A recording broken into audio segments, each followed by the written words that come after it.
I am really excited to show you today's Sharp Saturday knife. It's the Kizlyar Supreme Senpai. That's what's coming up next here on Survival on Purpose.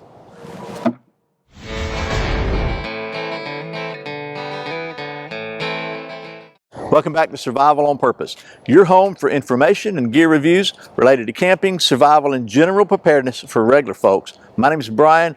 Thanks for joining me here on another Sharp Saturday video, where every Saturday we take a look at something sharp. So anyway, the folks at Cas Iberia, who are the United States importers for the Kizlyar Supreme line of knives, which are, by the way, made in Russia, were kind enough to send me one of these really cool Senpai tactical Tanto fixed blade knives. I've been really itching to get out and play with this thing for you, and we're probably going to wind up doing a little balance testing because you know me, right? So anyway, we'll get down to the old stump top and start doing all that right after this word from one of our sponsors. This video is sponsored by the folks at Surviveware. Surviveware makes the best, most organized first aid kits I've ever seen. From their small personal size to their larger first aid kit that's perfect for families and groups. They even have a survival first aid kit with added survival gear, just in case. And they recently came out with what I think is the world's first IPX7 waterproof soft first aid kit. You can save 10% on your Surviveware kit by using the coupon code PURPOSE10 at checkout. Okay, we're back, so without any more rambling, let's get down to the old stump top, get to doing some of that knife stuff. Okay, here we are at the old stump top with the Kizlyar Supreme Senpai, and it's probably no surprise to you that I like this knife right out of the box. I really like the Asian samurai-looking style blades here. They're tried and true over the years, over the centuries, I guess you could say. So anyway, let's talk about this one.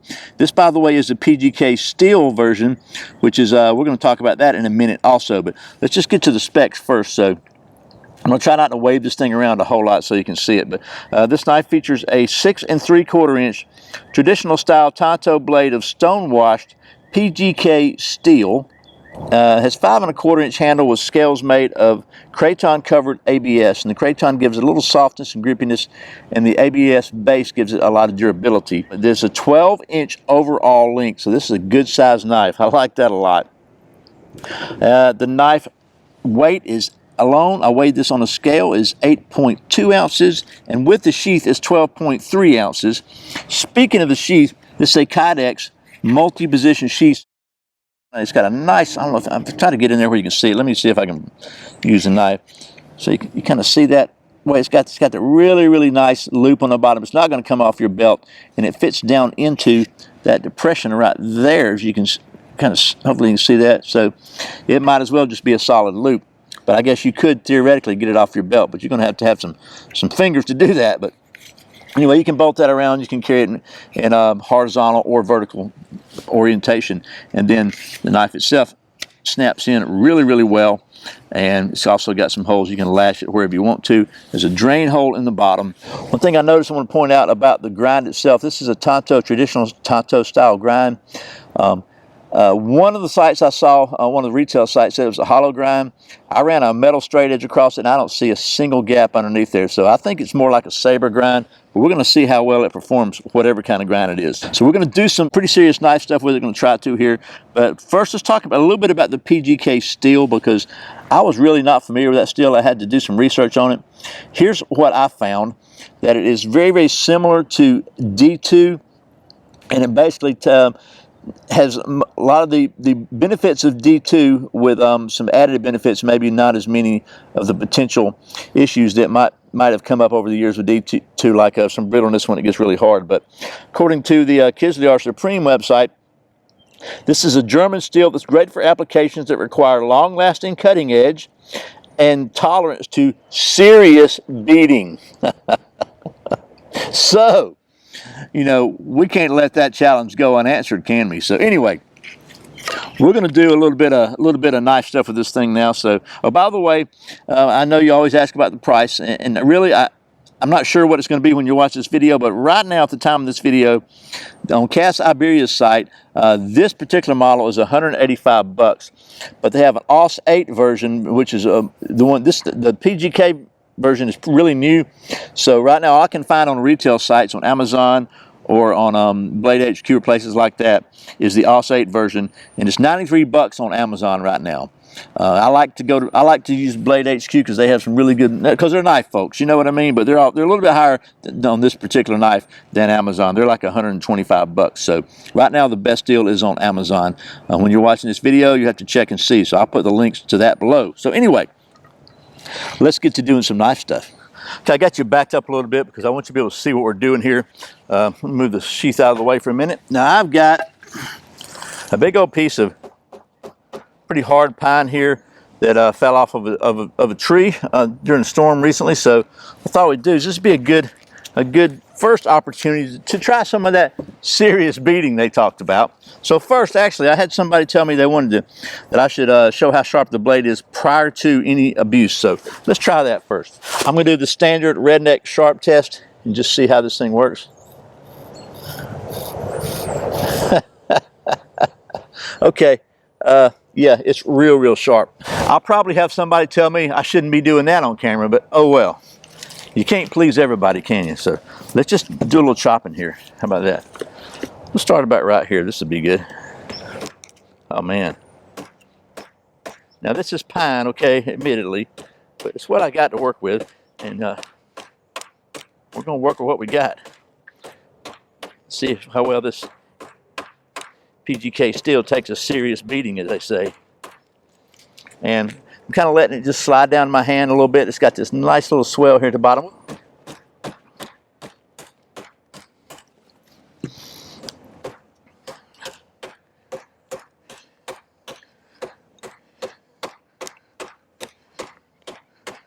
And it bites really good. Okay, so far, and again, it's pine, but no problem with the blade at all. So it's been raining out here for, gosh, I don't know, it seems like years now. So I'm going to go ahead and I want to be able to get to the middle of this. So what I thought I'd do right now is, before we go any further, we're going to start on the beating part. So got a really old baton here. I'm going to start trying to see if I can just baton through this thing here. Had somebody ask me recently about cross-grain batoning, why I should do that, and I think this is a good example right here because it's maybe what you have to deal with.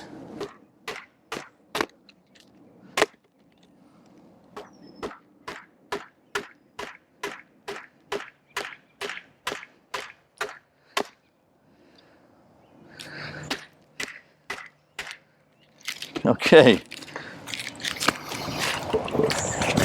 Well,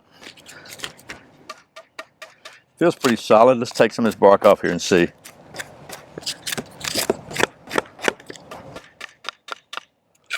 Okay. Let's baton this little piece here. So I don't really have anything really big to baton. I know you can see all the stuff back here, but that is, it's pretty much rotten. It's just nothing but backdrop for video right now. So let's just see what happens when I baton this little, probably about a 2-inch piece here. Since it did just fine going cross grain, I can't imagine there'll be a problem splitting baton. But this wood's completely wet all the way through. It's been out here so long, it's just soaked. I don't think that's going to be worth a flip for starting a fire, so let's try something else. Here's a piece of cedar. You know that's hard, right? Let's see what we can do with this thing. I'll try to get it about right here, right above this little knot.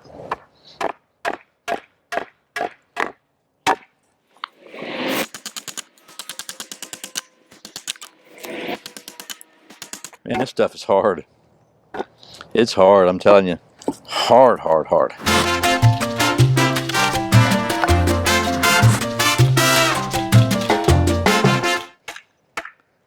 Let's just go all the way through it.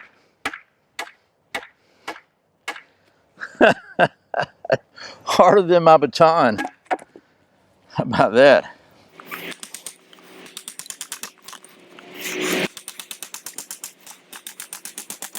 Man, I'm beating the heck out of this thing. Let me just show you. I'm not fooling around here.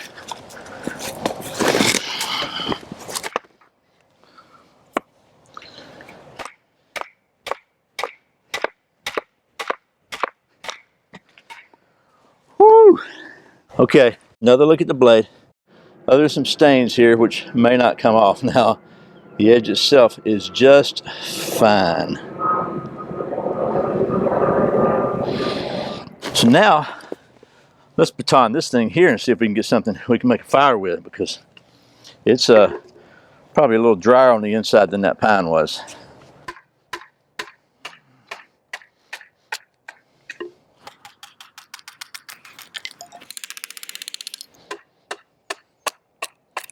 Okay.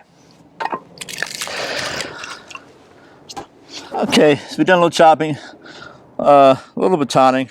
I consider that pretty serious beating. Let's see how well this thing does some of that good old feather sticking, because you know I like to carve me some feathers. I got to say, by the way, for a 12-inch long knife, this thing is incredibly, very, just feels great and balanced in your hand. But let's just see how well it actually works. Man, look at those.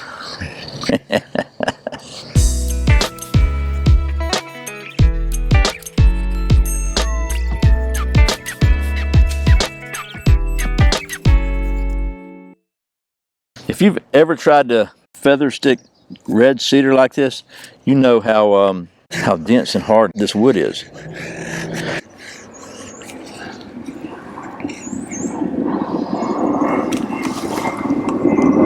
Pretty.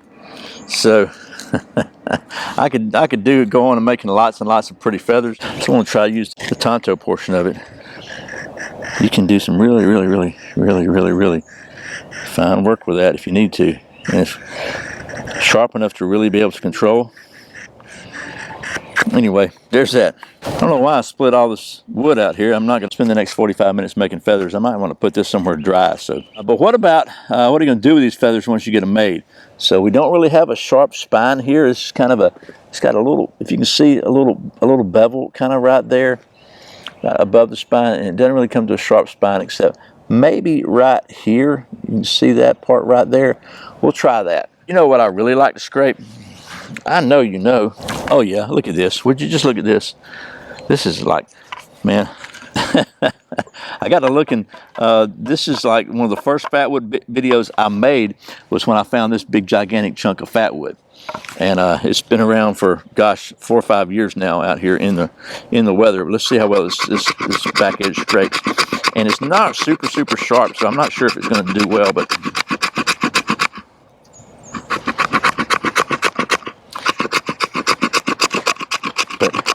It's getting a little bit there. Let's grab a ferro rod and just see what happens. You ready? Let's do it.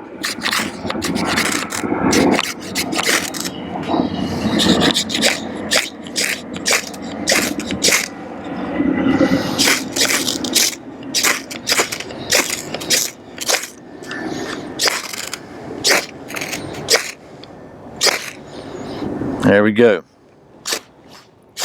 I know there's everybody's going to tell me to do it this way, but that's not the way I do it. But it got the job done. That cedar just smells wonderful when it's burning.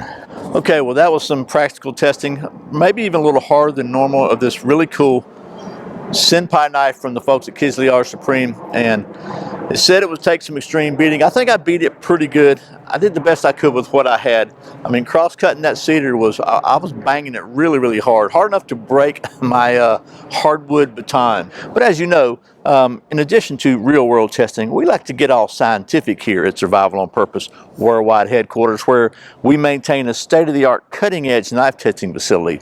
And one of the tests I like to do on all fixed blades, and this one is screaming for it, is a balance test on the balance, orientation, and rotation device. So, well, we're going to do that right now. So let's just, man, this thing is just so well. It feels really well balanced when you're using it, but let's get all scientific. Oh, man.